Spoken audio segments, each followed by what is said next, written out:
I'm James. I'm going to be taking you through a tutorial of Chopin's Nocturne No. 1, B flat minor, opus 9. I'll be just looking at a couple of sections here.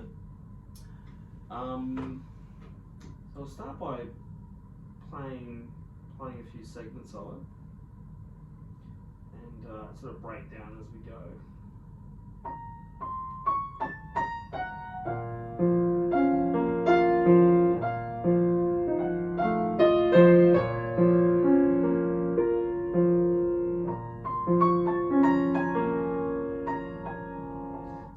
So here's a bit here. Okay, actually we'll start with another thing. So this is in the key of B flat minor. So it's good to know your scale for this. B flat minor, little shorthand is, if you think of your F major chord, they're your white notes in the scale.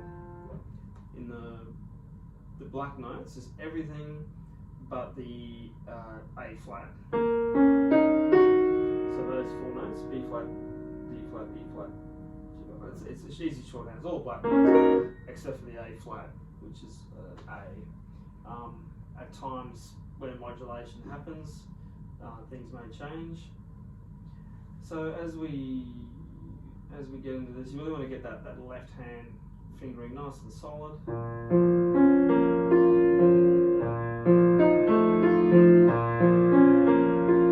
Feeling nice and automatic. A couple of options here. There's written in for 5, 3, 1, and back to 3, which is fine, but you can also alternate with 5, 2, 1, and ending on the 5 on that last F, which will be a lot more comfortable for smaller hands.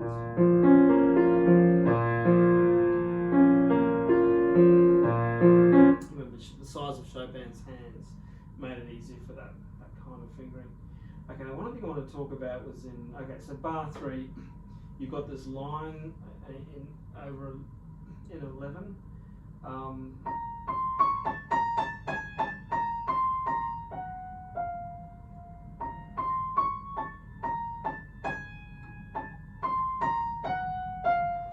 So, easy way to break up these different splits, like 11s and 22s there. I'm not going to try to say their name because the name escapes me. What a 22, something like octuplet or novtuplet, now into the 22. So anyway, the 11, I'd group it into roughly where the left hand makes a strong pulse. So if you think of this in sort of a let's make that left hand be a 3 pulse. So think of it as like 1, 2, 3. Even though technically that's a beat in itself, it's just a 1 dotted minute beat. But for the sake of pulsing, 1, 2, 3. Then this right hand, you could break it up into 4, 4, and 3 instead of an 11. So for that first pulse, you could approximate to 1, 2, 3. So it's an even split for the first 8 notes, and then the last 3, you can make it a triplet going across the last FF in your left hand. So it would sound something like this.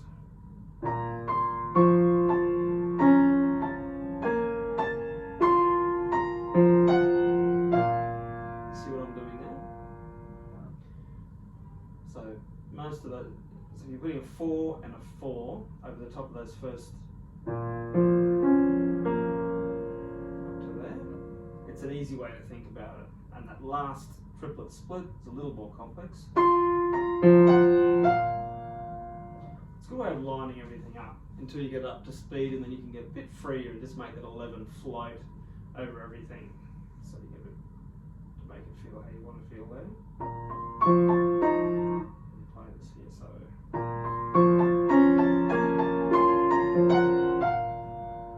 It's a good starting approximation. So same with this 22. There's a great line here with a chromatic element in it. So you pulse it 1, 2, 3.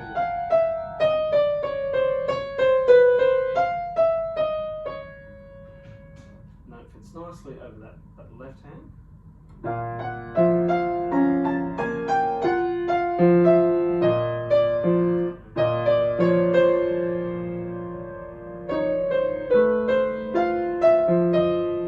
I'll play one more time, a bit more fluid.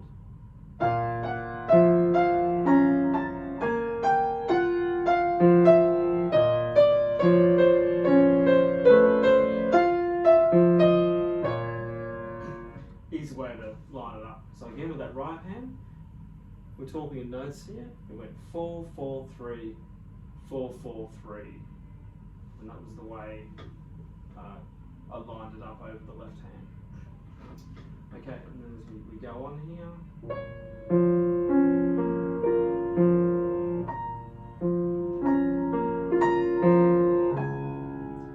It is important to play those bar 5, play them with different fingers, 5, 4, 3, makes every note just a little bit different. You don't get the same kind of sound, and it makes you play differently too because you're using different fingers. It just feels good, really.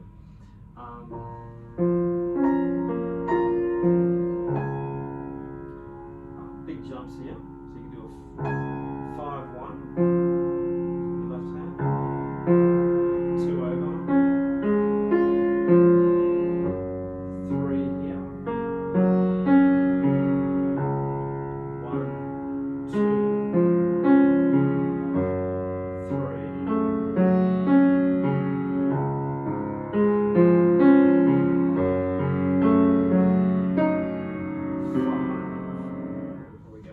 Some big jumps there.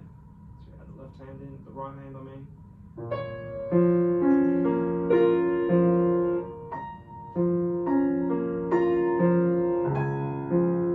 Just add 2.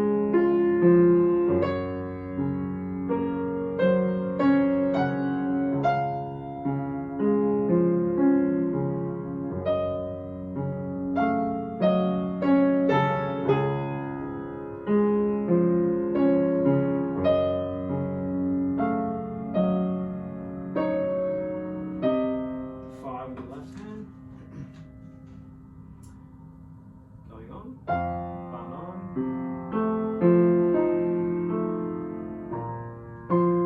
This is like a repair.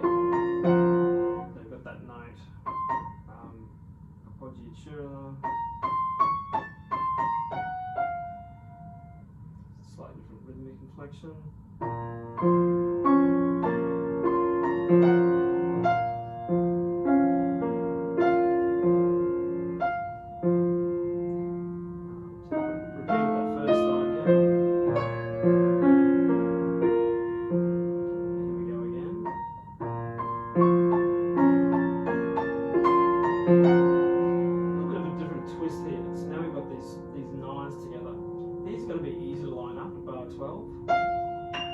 Great jump, very dramatic.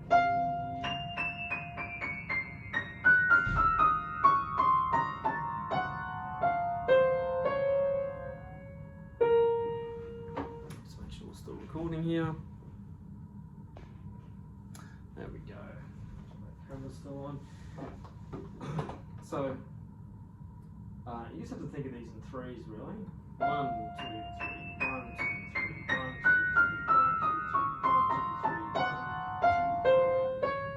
1. And it's 3 against 2, so you'll have a.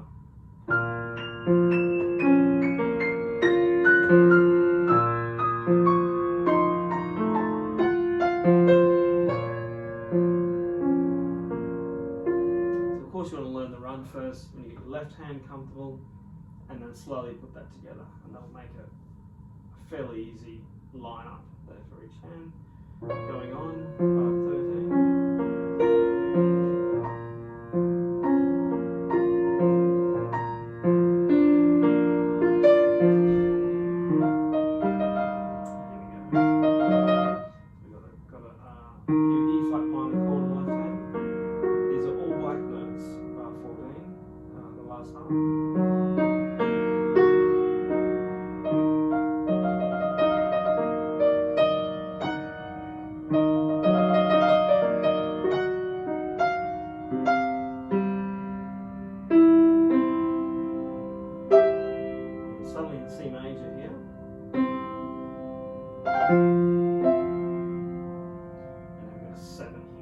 again.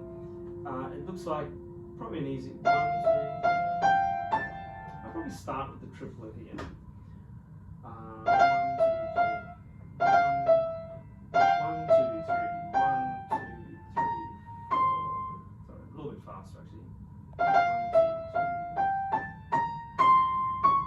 3. Leading back up. So over this left hand, which kind of jumps up to the A.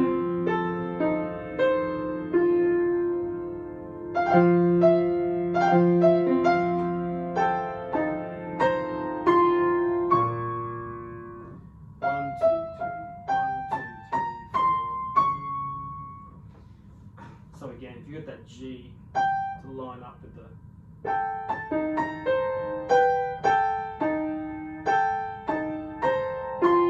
just with each note. Later on, they'll just fall just a little bit in front of those. And then you've got bar 16. You've got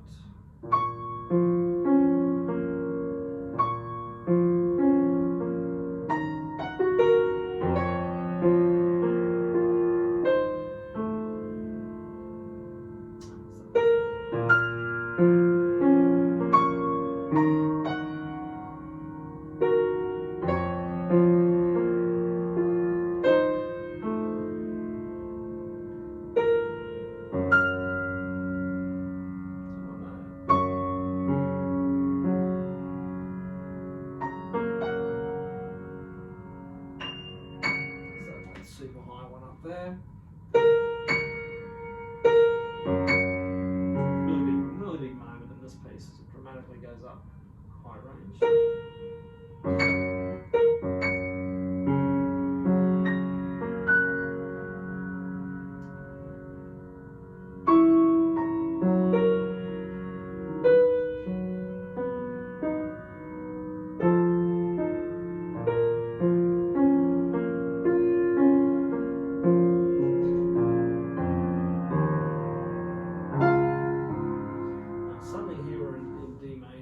So a lot of work in your arpeggios, learning your B flat minor arpeggios, and the primary chords ones like the F arpeggio would be handy, and even the F7, F dominant 7, particularly in the left hand there. And then also this relative major, which is D flat major.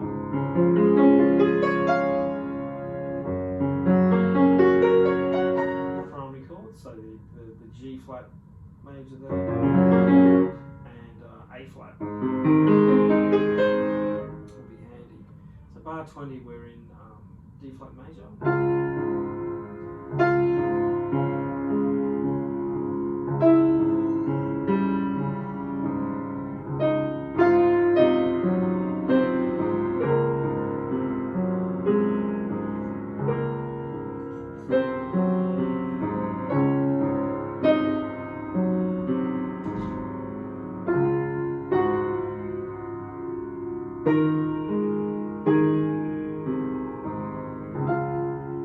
So maybe the fingering here.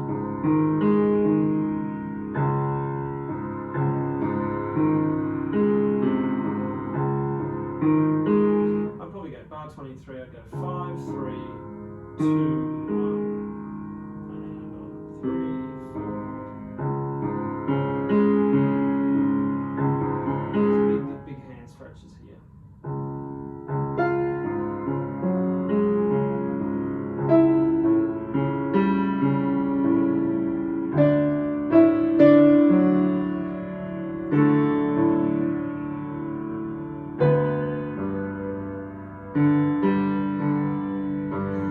Suddenly in G major there, or actually D major I should say. My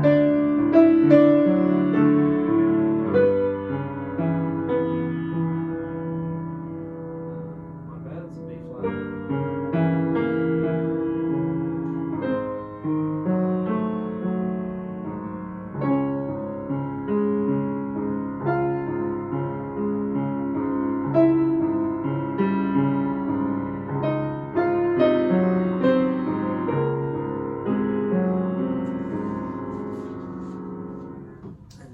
So So anyway, there's a little taste of the Nocturne. Hope you found that helpful. It does help to know your keys here, your scales, your arpeggios for this big hand stretches, and ultimately all that will help you to so you can set yourself up for more musical experience when you got those basics in order. Anyway, I'll catch you later. Catch you next time.